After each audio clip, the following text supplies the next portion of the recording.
So, when you talk about correlation and regression analysis, we find ourselves in a situation involving two or more variables.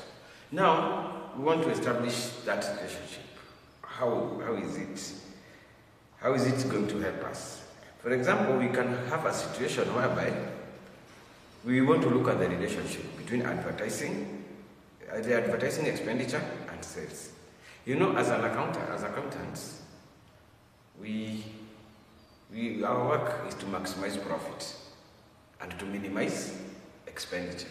So, our sales team have come up with a strategy. They want money to do advertising. Okay?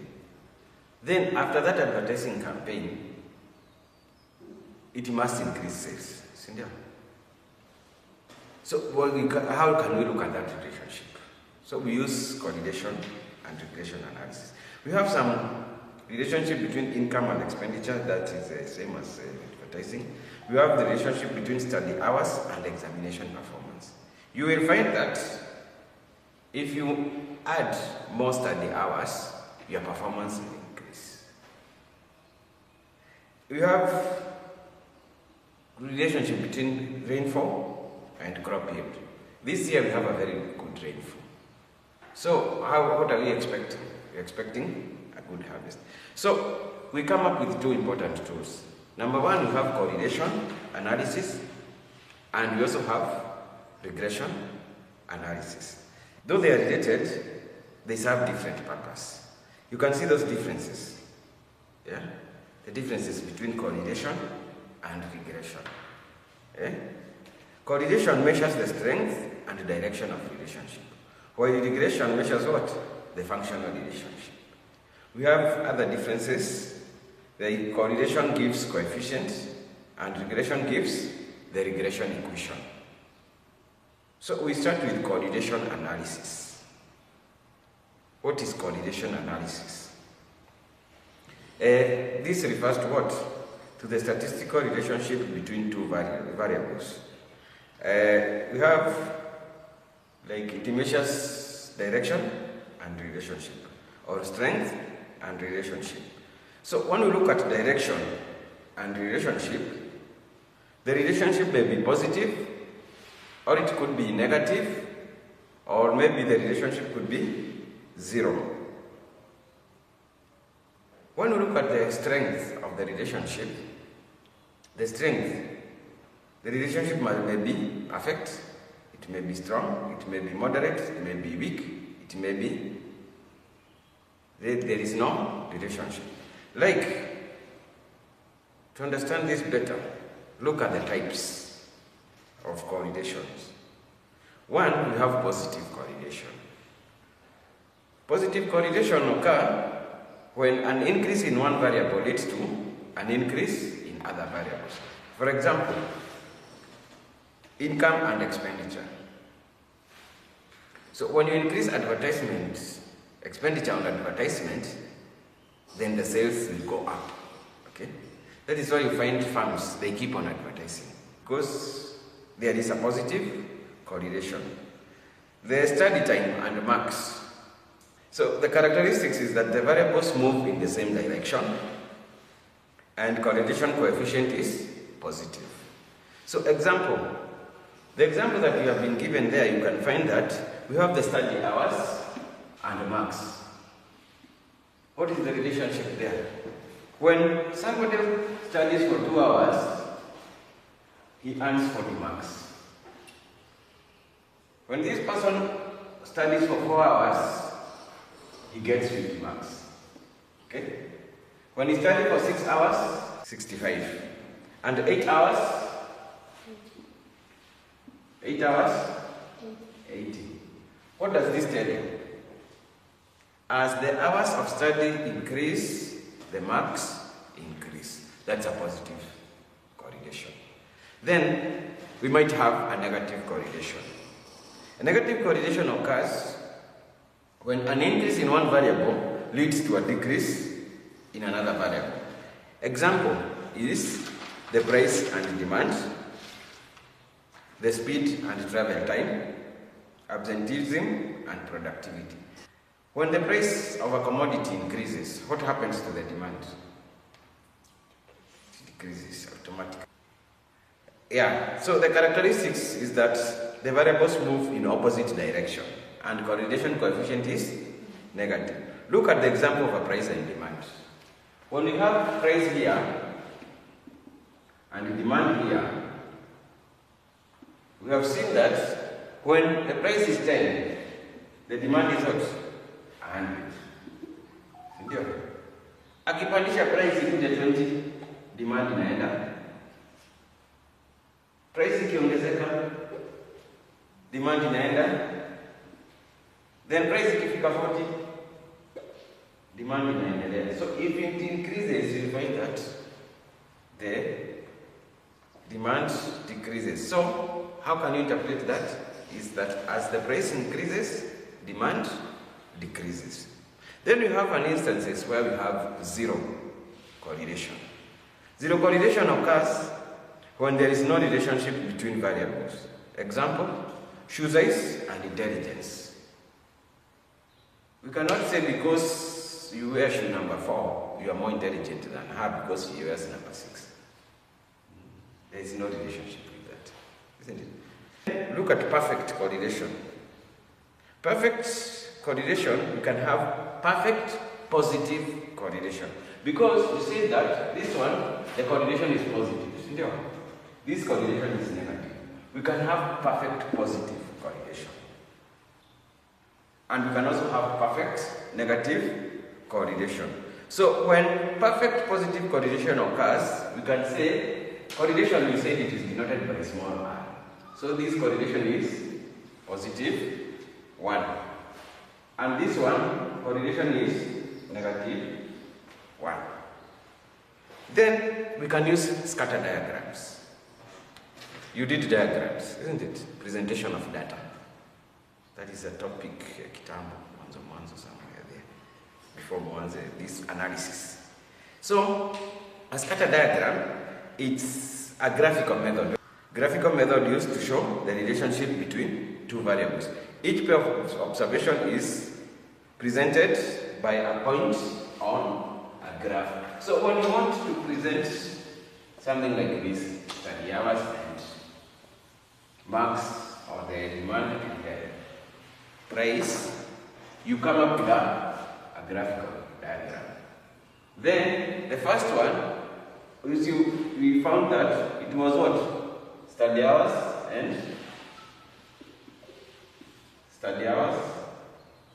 and marks, isn't it? Then to be on a isn't it? If you could have plotted that one, it could have gone like that. So positive correlation in a scatter diagram, it is looks like that. Okay?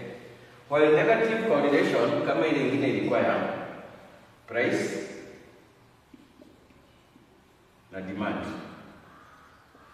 Tuliona when the price is, demand was 100, sijui kaenda 60, 80, 60, and then 40 in a high, isn't it?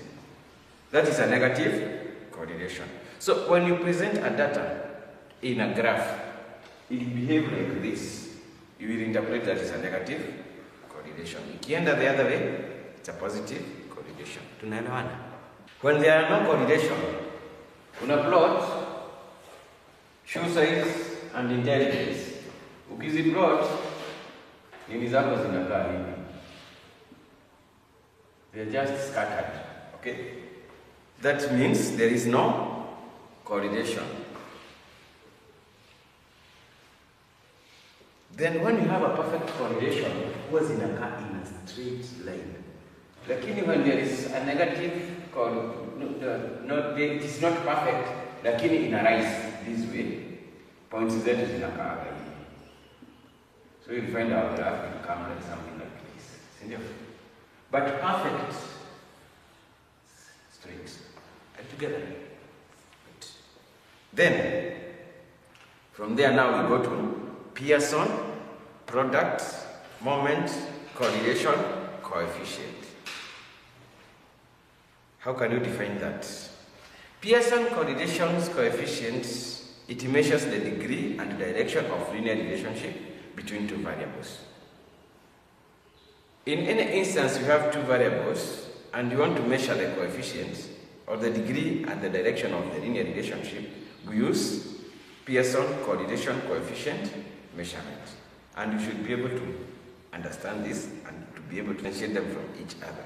So it is denoted by what? Small r. So the value lies between -1 and +1. So if you calculate this and then you find that your answer is more than +1, imekuja 2 ama 1 point, you are wrong. Either positive or negative, okay? So it should be either 1 up to -1. So number right? See, this is 0, this is 1, and this is -1. So it can be 0 point up to 0.99, and here up to 0, -0 point up katikati. Are we together? The formula yake, yeah, you can see it. We have said it is denoted by what? R. To get this R is equals to n summation of xy. And then minus summation of x and summation of y.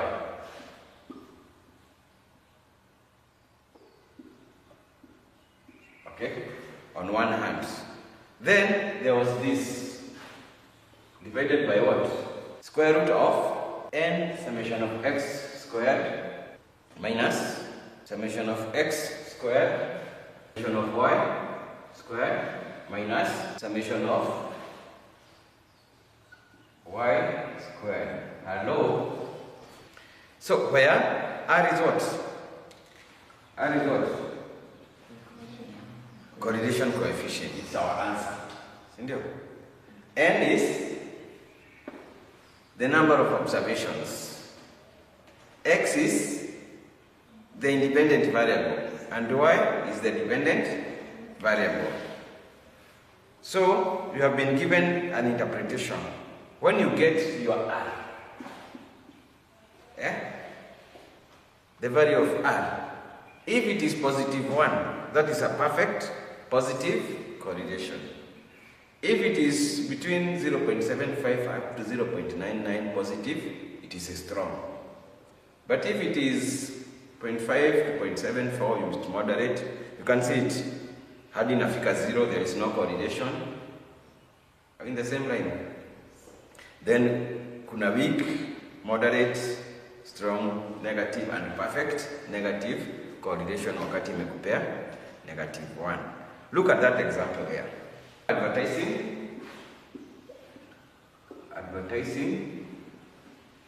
and then there is sales. Advertising is our X, and this is our Y, okay? So advertising, it is 2, 4, 6, and 8. Then the sales are 5, 8, 5, 8, 9.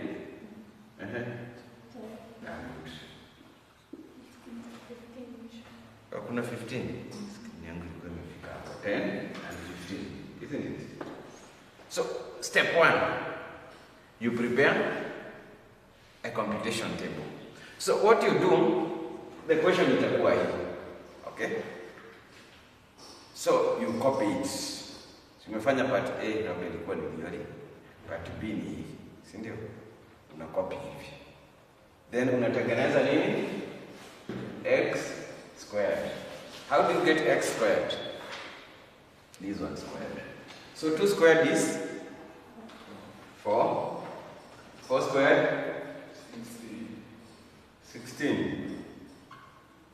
Then 6, 8, 10, 100. Y squared. Y squared is 25. This is 64. Yes? 81. 144. 225. Then we have xy. X times y is 10. That one is 32. The other one? 54. The other one? 8 times 12. 96. And then 150. Then get what? Total.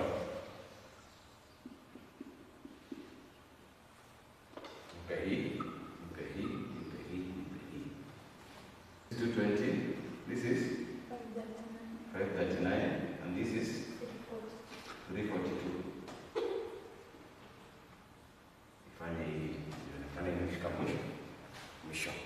Then we have the measure of x in English. 30. And y? 49. And our n is 1, 2, 3, 4, 5. Then, step 2, apply the formula.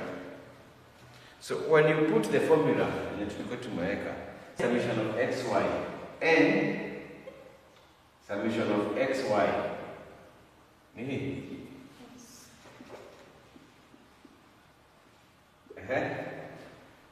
minus what? Summation of x, 30, summation of y, divide by n, summation of x squared, 5, x squared is 220, minus what? Summation of x squared is 220, it's multiplied by n, summation of y squared, 539, minus summation of y squared, 539. So, then now, this times this, confirm, come on, is 1710. The numerator, deal with the numerator first. 1710 is equals to 1710 minus 30 times 49, 1470 over 5 times 220, 1100. Remember, this is square root. Kisha how hii tena shida ingine umekiwekelea, si ndio? Tumesema ni 1100 minus is n summation of x squared minus summation of x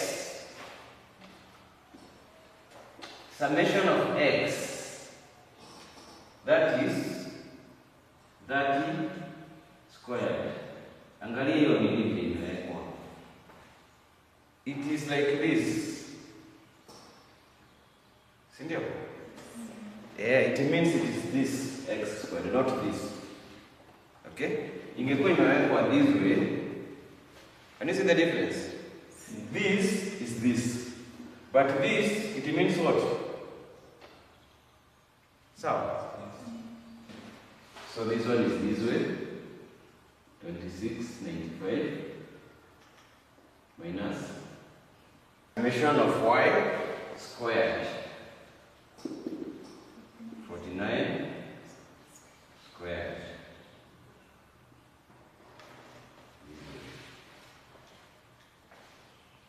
So, how much? 24 1.